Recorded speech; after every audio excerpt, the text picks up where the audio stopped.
And welcome to my second part of my lecture on the literary history, the Renaissance. In my last lecture, I spoke about what Renaissance is, why is it called so, and the various political, historical, economical background that was there in the Renaissance period. What was the impact? What were the causes of this period? And many more things that Renaissance came as a reaction against the Puritanism and so on. Now, today in this lecture of mine, I'll be discussing about the various major characteristics of Renaissance and a few more things, the writers that have been there in this age. I'd also mentioned that history has been a continuous process and that these periods, they were not invented by God but by historians, and that the concept of a period is a convenience if not a necessity of the historical analysis, and one is able to identify during the whole span of Renaissance a number of events and discoveries which in the course of time altered radically the views, productions and manner of life of the intellectual class. Now all these events may be regarded as putting a strain on the relatively close and stable world of the great civilization of the Middle Ages, when most of the essential truths about man, the universe, religion and philosophy were held to be well known and permanently established. The full impact of many of these Renaissance developments did not make itself felt until the later 17th century and the 18th century.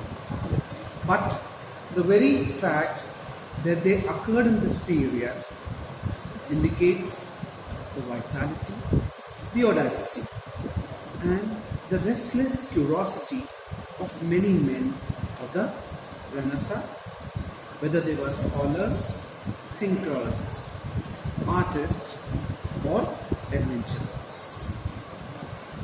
Now coming over to the major or chief characteristics pertaining to the Renaissance age. Most of the characteristics of these Renaissance can be put in four heads: as a new learning, the new cosmos, the new religion, and last but not the least, the new world. In the first place, I would discuss the new learning. Renaissance scholars of the classics, who were called humanists, revived the knowledge of the Greek language, discovered and disseminated a great number of Greek manuscripts, and added considerably to the number of Roman authors and works which had been known to the Middle Ages. This resulted in the enlargement immensely of the stock of the ideas, the materials, the literary forms and styles available to the Renaissance writers. Now, in the mid-15th century, the invention of printing on paper from movable types made the books cheap and plentiful for the first time. And Floods of publications, both ancient and modern, poured from the presses of Europe to satisfy the demands of the rapidly expanding literate audience. Now, this technological development made possible the speed of the inauguration and spread of ideas, discoveries, and types of literature in the Renaissance. Now, these humanistic revival, sometimes it did result in the pedantic scholarship, sterile imitations of the ancient works and style, and a rigid rhetoric and literary criticism. It also bred, however, the gracious and tolerant humanity of an Erasmus and the noble concept of the cultivated Renaissance gentleman expressed in the Badasser, Castiglione's Il Cortegiano, the Courtier, which was published in 1528. The Courtier was the most admired and widely translated of the many Renaissance courtesy books, or books in the character, obligations, and training of the men of court. It presents the ideas of the completely rounded or universal man, developed in all his faculties and skills, physical, intellectual, and artistic.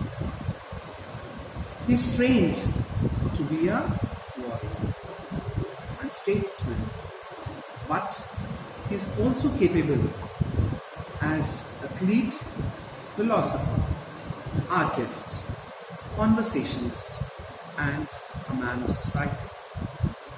His relations to women are in accord with the quasi-religious code of Platonic love, and his activities are crowned by the grace of Sprezzatura, the seeming ease and negligence with which he meets the demands of the complex and exacting rules of behavior.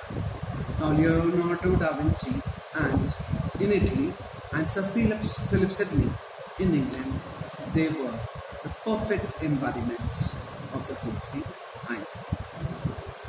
The remaining three characteristics I'll be discussing in my next lecture. Till then, goodbye. Thank you.